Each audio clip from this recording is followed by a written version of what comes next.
Welcome to Study Isaiah, the podcast where we examine the language, historical context, and meaning of the book of Isaiah with Dr. Paul Wegner. I'm Tyler Sanders, and across from me is Dr. Wegner, who's going to tell us the Hebrew phrase of the day. Well, yeah, once again, I did it. I cheated because I have a phrase. And it will come to pass or come about in the last days. Every time you see that phrase, it's a hint to let you know we're not talking about the present anymore. We're talking about the future. And usually when it says the last days, it's the end times and stuff like that. So not often in the book does that happen, but now you've got a clear key that's going to tell you. Now we're going to talk about that future. And today we're going to spend quite a bit of time talking about that because in chapter 2, 1 through 4, 2 through 4, we've got that. And then at the end, in chapter 4, we've got it again. Right. So we have both ends of it. Yeah. And this phrase comes up in the second verse, right at the very beginning of our section. Yeah. Today we're going over chapters 2 through 4, which is a nice little chunk of the second subsection. Last week we did chapter 1. Which also is the first subsection of 6 we've kind of identified in the book of Isaiah. And the second subsection is, 2 through 12? Yes. Through 12? Yeah, 2 through 12. And this is kind of not even really a smaller, maybe it is kind of a smaller section within there, but 2.2 through 4 is a pretty set piece that's going to be good for us to walk through. When it's pretty clear that it is a unit by itself because it's talking about the word I was thinking of, talking about the future at the beginning and then talking about the future at the end and then everything in the middle is talking about the present. What's the word you use for that? I called it an inclusio. Okay, yeah. Which means it's got something at the front and something at the end to kind of hold it together. So that's what it means. Yeah. Okay. Yeah.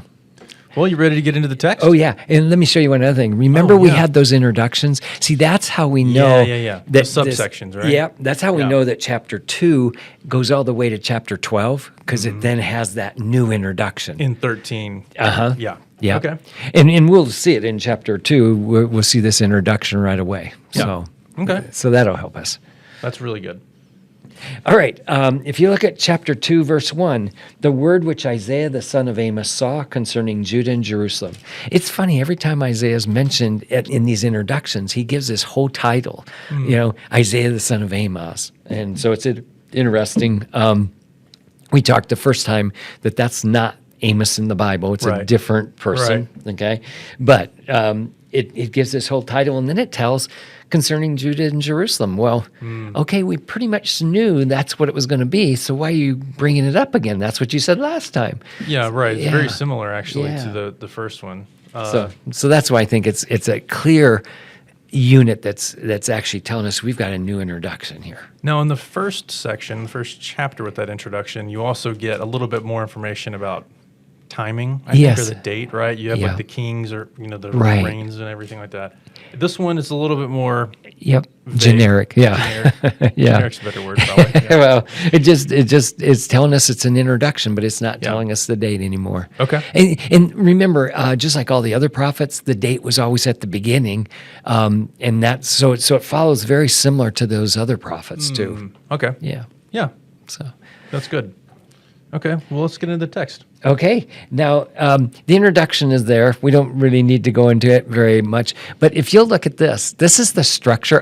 I call it an envelope pattern or an inclusio. Yeah. So 2, 1 through 4 is talking about Zion or Israel's future.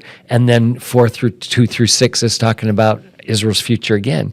And then when you get to Isaiah 2, 5, there's no doubt it's talking about the present. This is what they're like right now.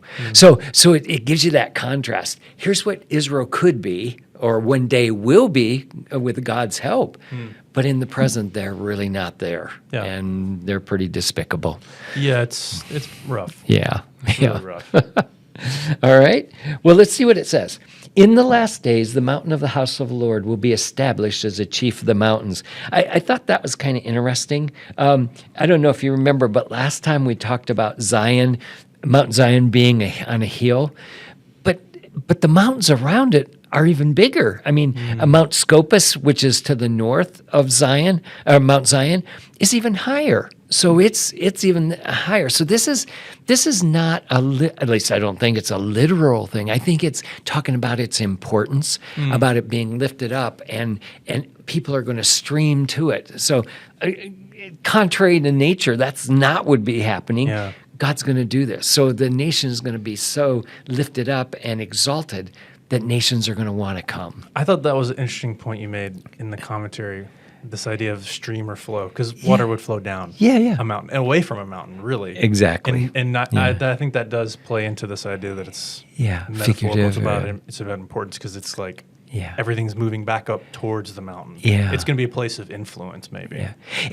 Do you remember what I've said? Kind of the theme of the whole book is, will Israel ever obey? Well, the answer is yes. Because you see, at some point, there's going to be a remnant that actually obeys God. But I've always said it's going to take a lot longer than they ever thought, and it's going to be a lot smaller group of Israelites. It's not going to be them all. It's going to be that believing remnant. So the answer is yes, though in the present, it looks pretty unlikely. And this would be the result of it. Yeah. This is the result of Israel obeying, right? Yes. Yeah. Okay, well, let's keep going. So the mountain of the house of the Lord will be established. I think it's pretty clear the house of the Lord is going to be the temple where God's dwelling. Okay, will be established as chief of the mountains. It will be raised above the hills, and all the nations will stream to it. So the idea of them coming up to Zion, and it tells why. And many people will come and say, "Come, let us go up to the mountain of the Lord, to the house of the God of Jacob, that He may teach us concerning His ways, that we may walk in His paths." So these people are coming up there because they want to know what His law is all about. What His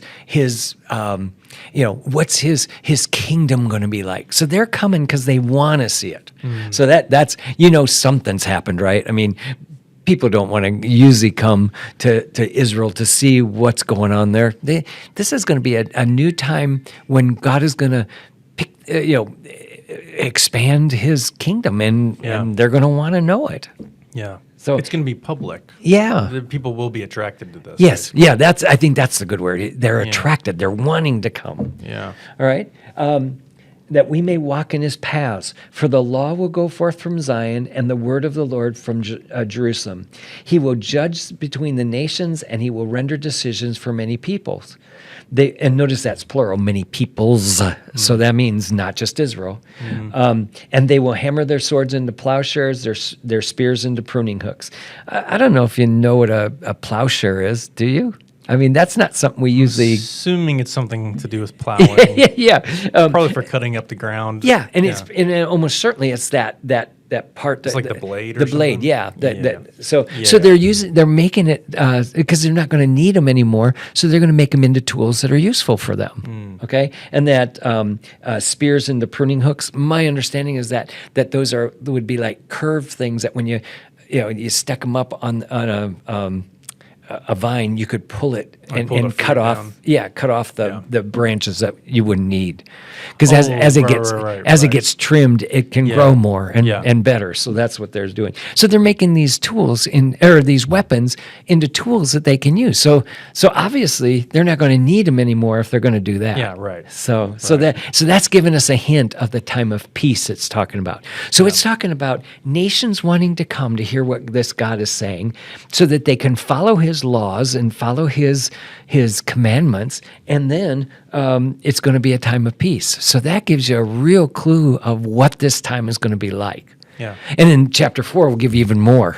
Well, I mean, this is an image I've heard a lot. It's a really popular. Yeah, I mean, because it's a very powerful image, of course. But I think when I was reading in preparation to talk today, what kind of struck me was the reason there will be peace is because God is a fair, good, leader, judge, a king. Yeah. Like that there, because the implication I think here is that He's rendering decisions. He's like he's handling. It's not like there's no conflict in this kind of setting, but it's like He handles all of it because He's righteous. Yeah, He handles it well, and He's making all the right decisions, and everyone trusts it. Yeah. Everyone believes in it. Yeah, that's kind of amazing. Already, that's telling you this isn't like today. Because and maybe even, I may be stepping too far, I don't know. But it's like, it's kind of cool to think that people are coming and they're being attracted to this and they're coming here. And then this is the end point, is like all these different peoples come here and there's peace because God is the true king. Yeah. Yeah. I think you're right. Okay. So that's what Israel's got to look forward, or Zion's got to look forward to. Usually, when you see the difference, there's usually a difference between Zion, or Mount Zion, and Jerusalem. But in this passage, they're in parallel ideas. Yeah. But usually, the Mount Zion is usually the religious capital, and Jerusalem's more the political capital. But it sounds like to me they're both being combined here. It's going to be the religious capital and the political capital, and they're going to be combined, and he's ruling over both of them. And you're seeing the parallel in verse 3 there? Yes. Right? Yeah. The law will go forth from Zion and the word of the Lord from Jerusalem. Right. Yeah. So it sounds like to me they're going to be combined there in this time of peace when God is ruling. Yeah. Yeah. Okay. That gives us some clue of what this time in the future is like. Why don't we go to the next one? So, I didn't highlight these. So Zion will be exalted because nations are going to stream to it. Nations will want to come to it to learn about it, and they're going to want to follow Yahweh and his law.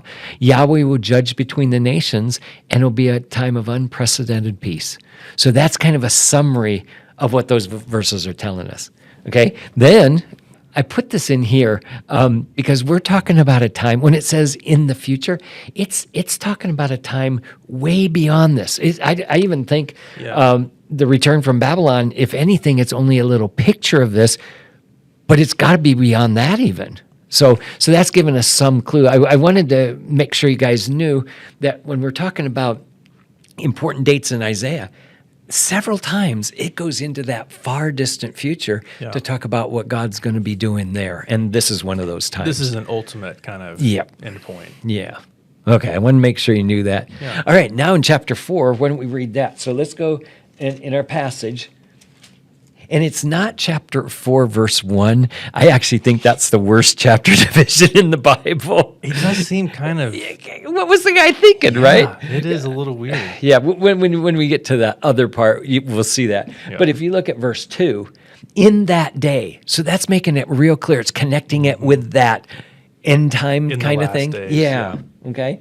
The branch of the Lord will be beautiful and glorious, and the fruit of the earth will be for the pride and adornment of the survivors of Israel. Now that phrase, a lot of times branch is thought to be the Messiah. But in this parallel phrase, when it says, and the fruit of the earth will be for the pride and adornment of the survivors of Israel, I think it's actually talking about a great multitude of productivity. So it's saying that, when it says the fruit of the earth, so it's saying that it's going to be so much that the survivors of Israel, the remnant, are going to have plenty of food and stuff like that. So it's not if you take the branch out, it sometimes is talking about Messiah, and in other places it does that. Jeremiah has them, stuff like that. But I don't think this one is. This one in parallel certainly sounds like it's talking about this abundant productivity. Right. Okay? Yeah. So I've got their unprecedented productivity because I think that's what it's getting at. Okay, now we keep going. Verse 3, and it will come about that he who is left in Zion and remains in Jerusalem will be called holy. Now notice it says, and he who will remain. So that almost gives you a hint that something has happened, that they're not all remaining. So there's a key there. Will be called holy. Everyone will be recorded for life in Jerusalem. That's one of almost the early, do you remember in Revelation when it talks about the book of life? This almost sounds like it's a little bit of the root of where that idea comes from, because it talks about everyone who is recorded for life in Jerusalem, and they're all holy. Yeah. So that seems like it's almost like a foundation for whatever that book of life is later on. Yeah. So I thought that was helpful. Verse 4, when the Lord has washed away the filth of the daughters of Zion, and that's interesting. Now you know there's been a judgment and a cleansing. Right. Right? Right. And purged the bloodshed of Jerusalem from her midst. Now, on this one, it says the daughters of Zion, and then the next one doesn't say anything, the purge the bloodshed of Jerusalem. But when you look at chapter 2, when we look at it earlier, that middle section. It's going to show about the bloodshed that these guys have been doing. So, Yeah. and I don't know if you remember, but in chapter 1, remember he says, "I'm not listening because your hands are full of blood." Yeah, that's right. So my guess is that's more highlighting the men rulers or leaders in Jerusalem. Yeah. So I think what it's doing is it's getting both. It's saying the women are going to be purged, and the men are going to be purged. Yeah. Okay. So you know something's going to happen. So when the Lord has washed away the filth of the daughters of Zion and purged the bloodshed of Jerusalem from her midst by the spirit of judgment and the spirit of burning, that makes it pretty clear, okay? Then the Lord will create over a whole area of Mount Zion and over her assembly a cloud by day, even smoke, and the brightness of a flame of fire by night. Do you remember? Did you catch the image? Do you remember when God was in the wilderness wanderings and he was seen as a pillar of smoke and a pillar of fire by night? Yeah. So obviously, what this is doing is it's connecting it with that, so that you know this is God here. Yeah. Okay, so it's pretty clear. For over all the glory will be a canopy, and there will be a shelter to give shade from the heat by day, and a refuge and protection from storm and the rain. So it's a time of being protected, and it's real clear. Remember, Israel's a pretty warm country, especially in certain areas. So that idea of having shade by day would be a really important thing for them. Yeah. And then rain is the other thing that's just crucial for them. But rain can also wash away crops and stuff like that. So you're going to have protection from the rain so that you're not going to be harmed by it. Yeah. So let's summarize this one. So I've got up here, it's unprecedented productivity for the survivors of Israel. And that survivors of Israel, that's that remnant terminology again. Okay. All left will be righteous. That's remnant again. The nation will be restored or purged. God's presence will be there. God is pictured like in the wilderness wanderings. I've got Exodus 13 there. And then Zion will be a place of protection and refuge. So if you see this, here's a picture of what Zion is gonna be like one of these days. And so God's there. It's righteous. It's amazing. Peace. We learned in the last one. Now all kinds of productivity. So this actually is a beautiful picture of what Israel will be like in the future and what God's kingdom will be like. I think that might be a better way to call it, because even though it is called Mount Zion, it's usually meaning God's kingdom is what's this going to be like. Right. Yeah. Right. It's fascinating when you have those two pieces together, I think. The beginning of chapter 2 and most of chapter 4 there. Yeah. The other thing I was kind of noticing is a lot in chapter 2, it seems, it may not fully be this way, but it seems like it's kind of, a lot of it is an outside perspective. It's from the peoples. It's like what they're going to say, like, come, let us, be part of this. And like, they're kind of seeing it. And chapter 4 seems more what it's like inside, and what it is for the person. Maybe it may even be like a group experience versus the personal kind of experience too. But there's, this sense of the protection, it's from, I guess it's from it's from their own sin in a way, right? Like the purging, getting rid of all this. Like now there's a shelter in here, and it's like the people in here are right, and this is a good place. Yeah, it's interesting. Isaiah is one of the first ones to talk about what God's kingdom is going to be like. And it pictures it just beautiful. Later on in chapters, the second part of Isaiah, we're going to see that even in more detail where when like nations are going to come, it actually says that foreigners are going to be incorporated into this kingdom. And it even mentions eunuchs, which seems funny, but those two groups were something that under the law, they were restricted from being able to do things for God. Well, now they're going to have open access to this. And so this is a beautiful picture of what that God's kingdom is going to be like. Yeah. And it's a great, it's very different from the middle Oh, of yeah. this passage. Well, should we go there? Should we Yeah. find out what we got? Yeah. All right.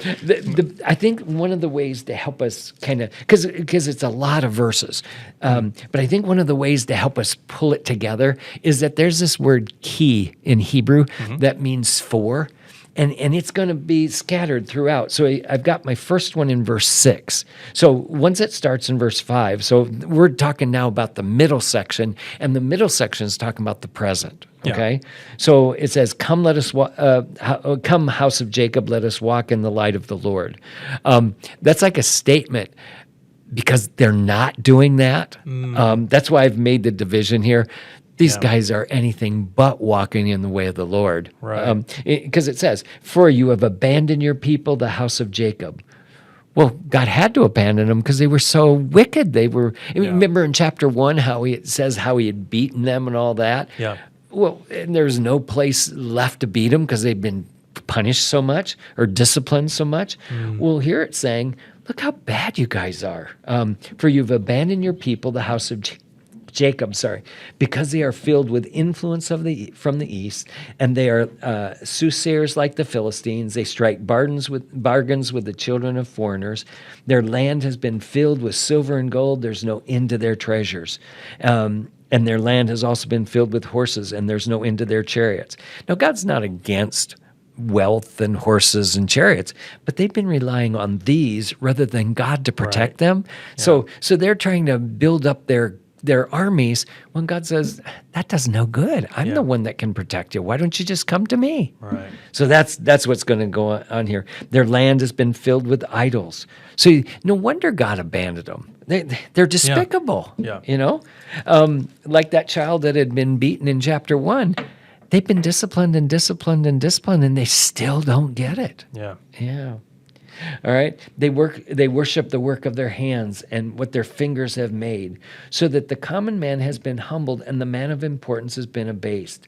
But do not forgive them. Man, that is an interesting phrase. You hardly ever see that in Scripture. Yeah. So here's the prophet actually saying to God, don't forgive them because they don't deserve it. They are still just like this. Yeah. Yeah. All right. So enter the rock and hide in the dust from the terror of the Lord and the splendor of his majesty. The proud look of man will be abased, and the loftiness of man will be humbled, and the Lord alone will be exalted in that day. That phrase, "in that day," is once again going back to the chapter 1 or chapter 2 again, or chapter 4, where it's talking about that future day when God will be exalted. Yeah. Now we're at the second 4. If you look at verse 12, "For the Lord of hosts will have a day of reckoning against anyone who's proud and lofty." And then it goes through and talks about just about anything that's high and lifted up. Yeah. So you've got against the cedars of Lebanon, against the lofty and lifted up, against all the oaks of Bashan, against the lofty mountains, against the hills and all that. So it's just going to go through and highlight all the things that could be high and exalted, and say that one of these days they're all going to be brought down. Yeah. That should be scary when it says the Lord will have a day of reckoning. That's one thing you don't want to have happen, right? Yeah. Okay, so and then verse 12 highlights it again. The Lord alone will be exalted in that day. So every once in a while you keep hearing that that here all these people are going to be punished. The Lord alone will be exalted in that day. So you keep hearing that. Then in verse 20, you still haven't got that. The first one was in chapter 2, verse 6. Yep. Okay. Second one was in verse 12. Okay. The third one will be in chapter 3, verse 1. Okay. And in my Bible, they all start with 4. So that helps me to know that. I don't know if everybody's does that, but that's a key to let you know this is another reason that they're being punished, or I've actually talked about them as being results. The first one said that the people have been abandoned. Well, that's a result of their wickedness, right? Yeah. The day of reckoning. Same thing. Yeah. So I think these are results from their wickedness that God's going to be punishing them. Now, I thought it was interesting. So remember in verse 17 that the Lord alone is going to be exalted in that day. Look at verse 20. In that day, men will cast away to the moles and the bats, their idols, the idols of silver and their idols of gold they have made for themselves to worship in order to go into the caverns of the rocks and the clefts of the cliff. So it's saying that one of these days when God has this day of reckoning, and that should be pretty scary, but in chapter 4, we knew that anyway, right? He said he was going to purge their wickedness and their bloodshed. Spirit of Yeah, burning, right? yeah. So we got the idea they're going to get it. And so that day of reckoning must be that idea. Yeah. Okay. And then so in that day he's going to be exalted. In that day they're going to be fleeing and want to get rid of their idols. Now such an interesting verse is verse 22. Look what it says. Stop regarding men whose breath of life is in their nostrils, for why should he be esteemed? What do you think that means? That's an interesting image. My first thought on that was that it's life passes quickly. Okay. When you're human. Like Yeah. if it's in your nostrils, like it's you breathe it out. Let's and it go can be one gone. step further. Now remember, God had already talking about that there's going to be this day of reckoning. And if they've been worrying about Assyria or Egypt, coming through, or Babylon, whoever, one of their enemies coming through and wiping them out, he's saying, well, guess what? Their breath of life is in their nostrils. And if I plug their nose, guess what? They're gone. That's it. Yeah, it's over. Yeah. So I think that's what he's getting at when he says, stop regarding man whose breath of life is in his nostrils. Why should he be esteemed? Yeah. He's nothing. Yeah. God is the one that we better be afraid of. And he says, why are you worried about men? They're Yeah. nothing. Yeah. So I think I just think that phrase is amazing. That breath of life is in their nostrils. Yeah. Well, man, because who knows where your next breath is coming from? and it sounds like if God stops it up, there won't be another breath. I just thought that was an interesting phrase. Now, chapter 2 also has a apostrophe in it, right? Well, I'm trying to not find them everywhere. So I didn't actually pull this one out as a palistrophe. Yeah. I kind of noticed when I was reading some of the imagery there that kind of started to match up. Yeah. From 10 to 19, I think. Yeah, Right? and it could be that these are just parallel ideas. And remember, in a palistrophe, you've got in that middle section that's key thing. kind of highlighted. Yeah. And so I tried not to find one here. That sounds funny, but I don't want to see them everywhere. I don't think it's because if the author always does that, then it's no longer a unique image that he's trying to highlight. Yeah. So I try not to find them everywhere. Yeah, because after I got looking at for these and I found quite a few, I thought, man, I don't want to find them everywhere, or else it takes away the significance of finding them where they are. Right. So Right. all right, Yeah. look at chapter 3. Okay, Our next key statement. Yep. For behold, the Lord God of hosts is going to remove from Jerusalem and Judah both supply and support. And once again, these two Hebrew words sound alike, so that's like a play on words. Yeah. But you can tell what supply is going to be water, food. All Resources, natural resources, kind of. And then support is going to be all the leaders and stuff like that. So if God takes away the food and the leaders, the country's going to fall apart. And that's basically what he's saying is going to happen. Yeah. Okay? The whole supply of water. Oh, I'm sorry. It said the whole supply of bread, the whole supply of water. So there's your key. Those are pretty key phrases for all the foods going. Yeah. Okay? The mighty man and the warrior, the judge and the prophet, the diviner and the elder, the captain of 50, the honorable men, the counselor, the expert artisan. Now, I thought it was interesting. So it's taken away everything that's possibly going to hold the country together. Look at even artisans, people that can create things. So he's taken those away. The skillful enchanter. I will make mere lads their princesses, and capricious children will rule over them. In the biblical text, it always talks about like a topsy-turvy world is when the person who least capable of leading is actually leading them, or the buyer and the seller are on the same level because they're all fleeing from a fear or something like that, or an enemy. So that sounds like what's going on here. He's going to take away anything that can hold a country together, and Yeah. they're going to fall apart. Yeah.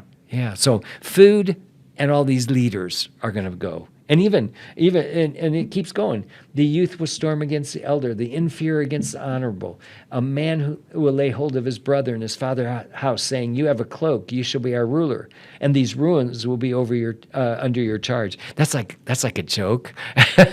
It kind of seems that way. Yeah. Who wants to rule over ruins? You've got the right jacket. Yeah, so exactly. guess you're in charge. Here's the good thing. But he will protest on that day, saying, "I will not be your leader, for in my house there's neither bread nor cloak." I think it's funny. Even he figures out he's not qualified. He can't do this. Yeah. So I thought it was interesting. Usually that doesn't happen. Usually the least qualified people actually want to lead people. And this one says, it doesn't make sense. I almost wondered if it's like, I can't. This thing is falling apart. Like I don't want to be. Yeah, the one that's holding it. Yeah, Yeah, right. Well, I think that's what's going on. Yeah. All right. Good. Look at verse 8. So here's number 4. Okay, for Jerusalem has stumbled and Judah has fallen. Mm-hmm. So the stumbling and falling, and usually that means the nation is gone. In probably exile and stuff like that. Yeah. Okay, because their speech and their actions are against the Lord, to rebel against his glorious presence. The expression on their faces bears witness against him. That's kind of interesting. Their expression of their faces, that in Hebrew, that says that it's literally the cut on their faces. And that could be, it could mean, my NASB has said the expression on their face, and so the cut would be the mouth. So you would see the mouth sadness and stuff like that. So that would demonstrate it. Yeah. But the other possibility is that the cut on their faces could be from appeasing Baal. Because remember with Elijah, when he's up on the mountain and the prophets of Baal are cutting themselves and stuff like that. Right. That would demonstrate also that they're serving these false gods that haven't helped them at all. This is why they're in the state. So I'm not quite sure which one it's getting at, but either one is a possibility. Yeah. Either way, they can tell that they're not serving God. Well, and the rest of the verse goes through that, right? They display their sin like Sodom. They do not even conceal it. Yeah. Yeah. It's outwardly obvious to everybody. Yeah. Which probably is, again, like another good callback to the beginning of chapter 2, where the righteousness is going to be visible. Yeah. And people are going to be attracted to it. Yes. Here's the opposite of that. It's very exactly. Visibly, like everyone can see it. Yeah. That's good. Yeah. Okay. I've got another 4 at the end of verse 9. For they have brought evil on themselves. Okay, so pretty much these seem to be summaries of what God's going to do and how it's going to fall apart. Say to the righteous, it will go well with them, for they will eat of the fruit of their actions. Woe to the wicked, it will go badly for him, for what he deserves will be done to him. O my people, their oppressors are children, and women rule over them. O my people, those who guide you lead you astray and confuse the direction of your paths. So you can see the nation is basically falling apart. Mm-hmm. This is going to sound terrible, but notice it says children and women are ruling over it. Back in the ancient Near East, that wasn't the way it was. They wouldn't have, older people would be honored. Men usually ruled over the nations. So when it says that your children and your women will be ruling over you, this is like the nation is falling apart.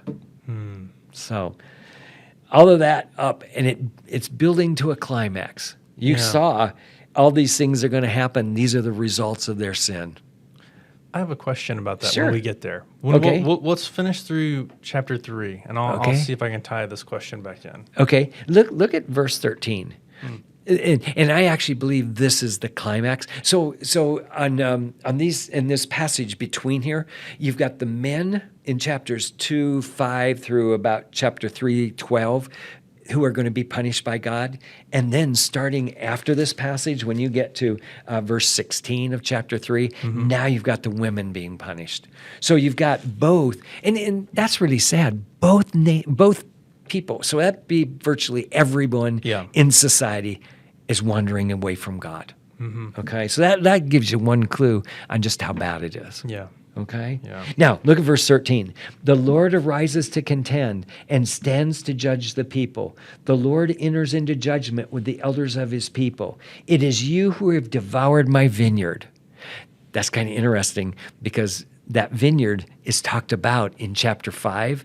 And we're going to see later that I think this is the passage that links it to that. Okay? Oh, okay. It says chapter 5 is talking about the despicable vineyard, the one that Right. the owner is going to destroy. Yeah. Well, it sounds like to me the leaders have already destroyed it. It is you who have devoured the vineyard. Yeah. If you think about it, an owner of a vineyard is supposed to take care of it. Yeah. Well, these leaders were supposed to take care of God's people. He's given them over to him, and they're supposed to take care of it. Yeah. See what they've devoured it. These poor people. He's ripped them off. He's taken everything they've got. Right. So they're getting rich off these poor people. Right. And that's what he means when he says, "And it is you who have devoured my vineyard." Look at this. The plunder of the poor is in your houses. What do you mean by crushing the face and grinding the face of the poor, or crushing my people and grinding the face of the poor, declares the Lord God of hosts.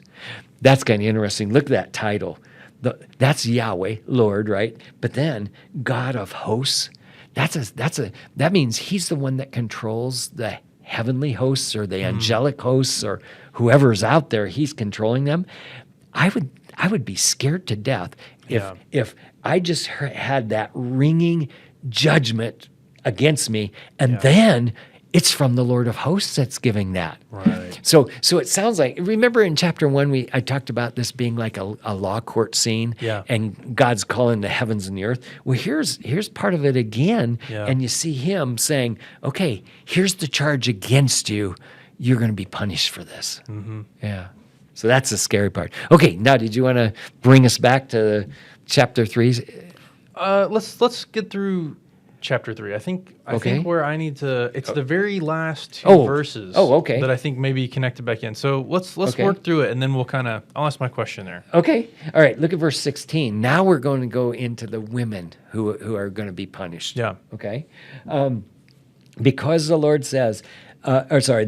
Because the daughters of Zion are proud and walk with heads held high and seductive eyes, they're trying to make themselves appealing to the men so that they can rule over them and can lead the country, I assume. Okay. They go along with mincing steps, and I assume, because it says, and they tinkle the bangles on their feet. So I think that means that they're walking in such a way that men will look at them and be desirable to them, or desire them, okay? Therefore, because they're doing that, they're acting like this probably to rule over the men, and so that they can actually be leading the country, I assume. Okay. Therefore, the Lord will inflict the scalp of the daughters of Zion with scabs, and the Lord will make their foreheads bare. Now, do you see what's happening? They're trying to show how appealing they are, and God says, well, guess what? The very thing that you were going to try to do, I'm going to reverse it and make you look as bad as possible, so that no one in their right mind would want to come after you. Yeah. Okay? Yeah. So that gives you some clue about what he's doing. Now, the rest of this is going to highlight that. In that day, okay, the Lord will take away the beauty of their anklets, their headbands, their crescent ornaments, dangling earrings, bracelets, veils, headdresses. Some of these things in Hebrew, we have no idea even what they are. Really? Because they're words that we're not used to. And these are these are anything that make them appealing. Yeah. Okay? And God's going to take them away. So you've got finger rings, nose rings, festal robes, outer tunics, cloaks, money purses, hand mirrors, undergarments, turbans, and veils.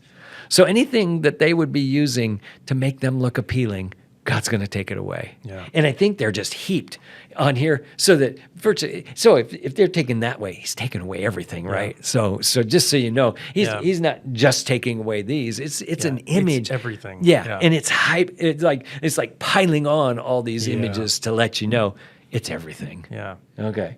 All right. Now, then it will come about that instead of sweet perfume, there will be putrefaction. Yeah. All right. Instead of a belt, a rope. Instead of well-set hair, a plucked-out scalp. Instead of fine clothes, a donning of sackcloth. And branding instead of beauty.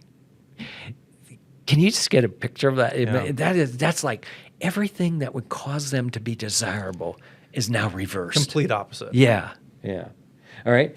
Your men, now it's going to, okay, so that's about their beauty. All right. Your men will fall by the sword, your mighty ones in battle. Her gates will lament and mourn, and deserted she will sit on the ground.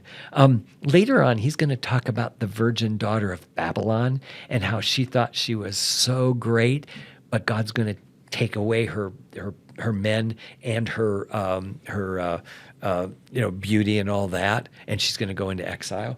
Well, that sounds like what's going to happen here. It sounds like everything's going to be taken away from them. And my guess is, when it says deserted, you will sit on the ground, meaning you've got nothing left. Yeah. And I think that's what's going on. Now, I want to tell you about chapter 4, verse 1, and then we can come back. Yeah, let's do it. Yeah. But 4:1, I think it's the worst chapter division in the Bible because everybody can see it's part of the curse on the women. It's got nothing to do with chapter 2 or verse 2 and the blessings that are coming. Mm-hmm. For 7 women will take hold of one man in that day, saying, we will eat our own bread and wear our own clothes. Only let us be called by your name. Take away our reproach. They're that desperate. Yeah, yeah. You don't even have to really take care of us. Just exactly. Yeah. Yeah. And the last part makes that real clear. Let us be called by your name and take away our reproach. So in ancient Israel, to not be married was an embarrassment. It was something was wrong with you. Yeah. And so here it says, well, in that day, because earlier it said your mighty ones are going to fall in battle. So there's going to be no one left. And when it says 7 women will, I don't think it's exactly a number like that. Yeah. There's some curses in some of the ancient Near East that talk about 7s being like a complete number, and they're in the negative. Like 7 women will take hold of one man. So it's the idea of a complete number of curses, probably, and stuff like that. Yeah. So that gives you some clue what's going to happen to them.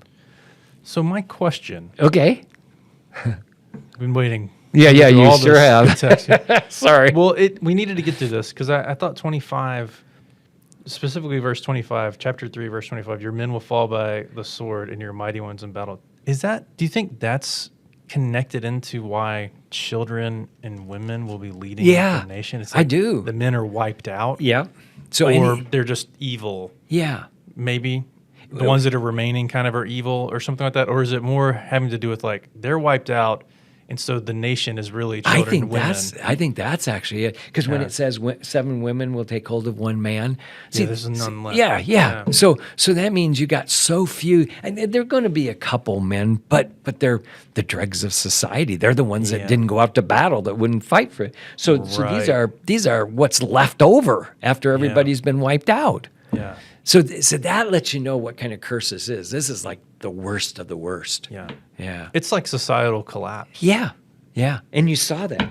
And why? Well, we made it real clear. Because you're not relying on the Lord anymore. Because you've wandered away. You've gone after idols. You've done that. Yeah. And instead of looking for God, you're looking for yourself, towards yourself. You're getting these horses and chariots and stuff like that, and gathering all this money. But it's not going to save you at the end when I bring this punishment, I think is God saying. And all those things are kind of connected in that, this may be an oversimplification, but it's all disobedience and distrust of God, really, right? Yeah. Idols, building up your own wealth and armies to protect yourself. And then probably really even like in chapter 3, verse 14, you've devoured the vineyard. Yeah. Like, you do not actually understand who God is, that this is his vineyard. That's why you've acted that's good. So poorly. Yeah. Let me just mention at this point, Baal worship at that time had a real draw to it. We look back and say, why did they keep going after it? God punishes them and tells them it's wrong and all this. Well, remember, Baal was supposed to be the dying and rising God, so he was supposed to be the one that controlled the rain too. So the idea of when a drought was there, something was wrong with Baal. He'd been incapacitated. But when the rain came, now Baal was the one that brought the rain or brought the new crops and brought all that. So Baal worship was often enhanced because they were scared to death. If they didn't have rain, their land dwindled. They needed that. Well, because Baal was in that country before Israel got there. So Baal was actually the founding god there. And so Yahweh is a usurper. He's the one that's come in after the land was already there. So I can see why they would want to, and remember, Israel didn't always go just after Baal. A lot of times they went after both. We'll serve Yahweh in case he can give us something, and we'll serve Baal because maybe Baal can give us something. Right. So it's a lot of times syncretic worship. They're doing both because they just are so desperate. What's going to work? Yeah. And so that was why Baal worship was such a draw, is because he'd been there earlier. Then they once they got there, he was already in the land. That's also why he was worshipped on the high places, and they made those high places look. They usually planted trees and gardens up there, so they thought Baal was doing his job, and that's also where the sexual fertility came in, because they thought that if they could enhance the fertility, that maybe Baal would get it, and then maybe Baal would then bring rain for them. So it was all interconnected, and that's why Baal worship was such an easy thing for them to fall into. So then you think in in the chapters, chapter 2, like that 12 to maybe 16, where God is above everything, is that a subtle reference to Baal worship in a lot of ways? Like all the high places he's going to kind of bring down? Could be. Could be. Maybe not explicit. Yeah. So it's interesting.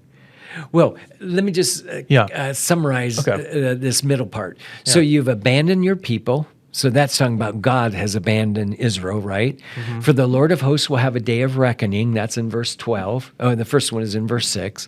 For the Lord will remove both supply and support. That's chapter 3:1. For Jerusalem has stumbled, 3:8. And for they brought evil on themselves, 3:9. So that's kind of like a summary of all the results that are happening to them. Okay? Yeah. So now put this in contrast. So here's what Zion is going to be like in the future. Mm-hmm. Here's what it's like in the present. Well, no comparison, right? Yeah. But he's letting them know, because you've turned away from me, this is what's going to happen. Yeah. And even chapter 4, when it talks about what it's going to take to get them up to that, it's going to take a total cleansing. Yeah. And it's going to hurt. Yeah. Fire and judgment, taking away the filth of the daughters of Jerusalem. Yeah. So it lets you know there's going to be some painful punishment for this to happen. Mm. And how it works out is it's going to be Babylonian captivity, right? They're going to end up being taken away from their land. And then the interesting thing, that's the only ones that are coming back. Oh, I need to tell you this. I think this is brilliant. It lets you know how great God is. Okay, when they go off, you always wonder if God punishes a nation, would me as a Christian be punished with it? But I know that back at that time, when the Babylonian captivity came, they actually took the leaders, the wealthy people, the skillful people that could create things and stuff like that.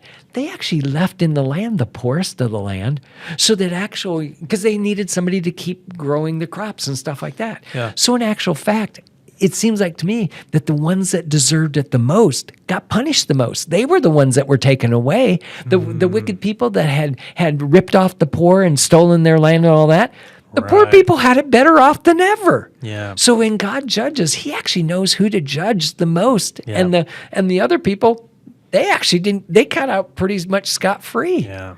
Now we know that they were wicked, but at least they didn't get the severe punishment that the real wicked people did. Yeah. Now that's part of it, and I think that's a brilliant. So when God judges, he knows how to judge the ones that deserve it the most. Yeah. Now the other part of it is really interesting too.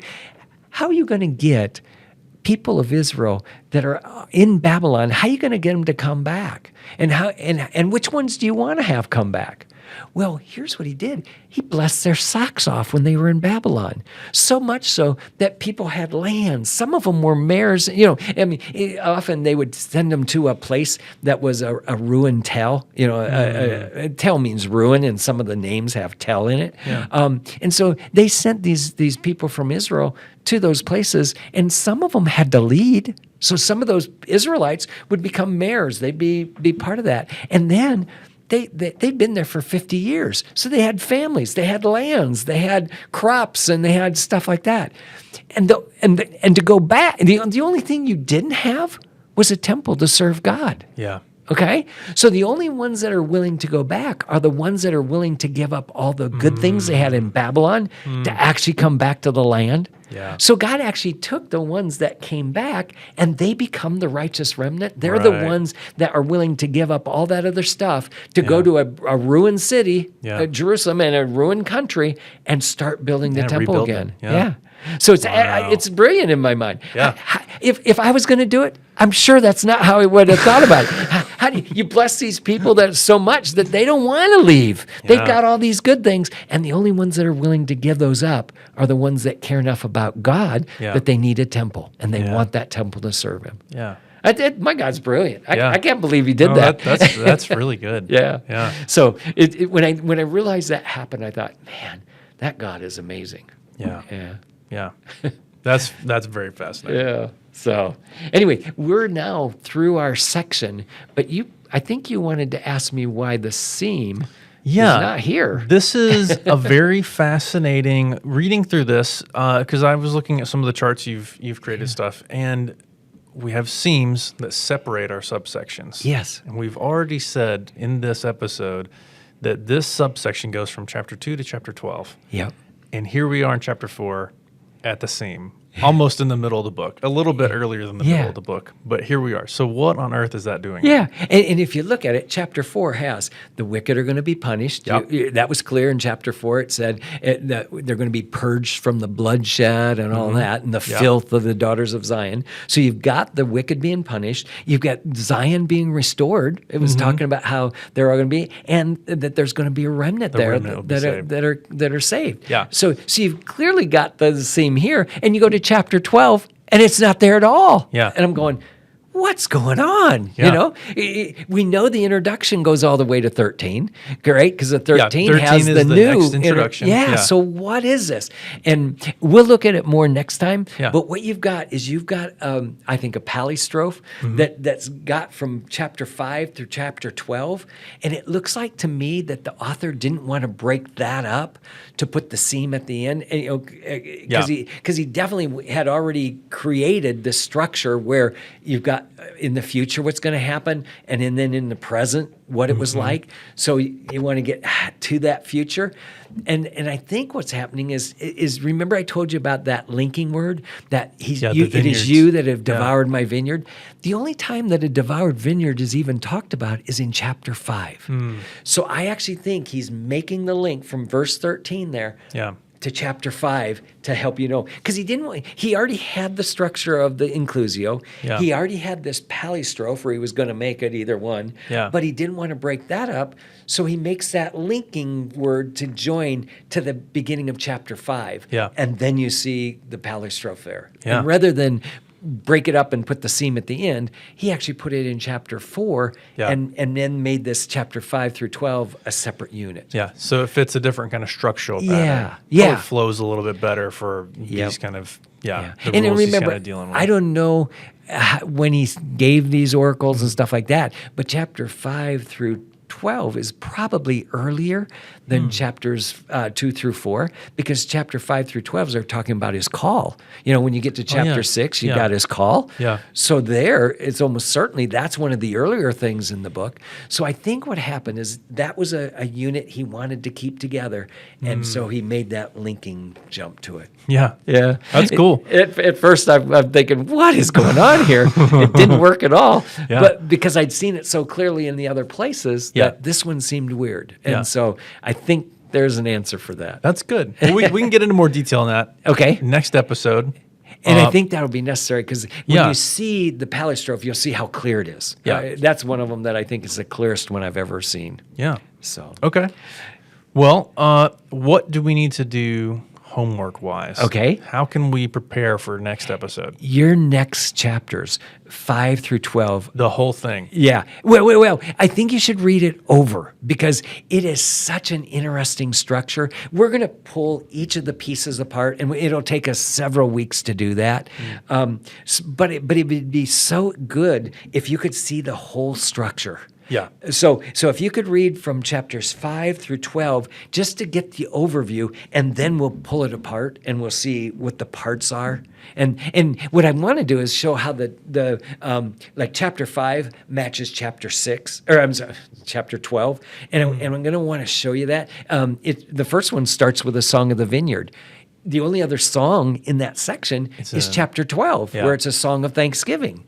And the vineyard starts off how wicked they are, and God's ready to destroy them. And they almost make that judgment on themselves. Yes, what do you think I should do in my vineyard? And I'm sure they were saying, well, go ahead and destroy it. And then he says, well, guess what? You're that vineyard. Yeah. You remember David with Nathan? Nathan, yeah. It seems like to me that's what Nathan was doing to David. It sounds like to me this is what God's doing to the people of Israel. Yeah. But then the only other song is a song of thanksgiving. Well, why would you have a thanksgiving when they're so wicked? Is because as they work through the palistrophe, they are gonna get the answer as to what God is going to do to make them like there deserves to be some thanksgiving. Yeah. So it's really interesting. This next structure is going to be really. Remember, you keep going over the same themes. Like chapter 1, it talked about that same idea that Israel's wicked, God's going to punish them, and there's going to be a remnant left. Well, those same ideas you saw in chapters 2 through 4 again, and now you're going to see it in really big detail in chapters 5 through 12. So it just keeps going over those themes again and again. Yeah. So 5 through 12. Yeah. Let's read the whole thing. And then next week we'll be focused on I think we'll do those probably, two chapters, 5 and 12, kind of, seeing how they connect. Yeah, maybe that would be good because That could be kinda you want to interesting. see how it starts and how it ends. Yeah. Okay, let's do it that way. Yeah, let's do that. And then we'll do each of the next sections. Work towards the middle. Is that what it is? Yeah. Yeah. Work towards the middle. That's a better word. Okay, well, that's great. Well, we have our homework. I think we're ready to call it for this one. So thank you, everyone, for listening. Thank you, Dr. Barter, for being here. And be sure to join us next time as we continue to study Isaiah.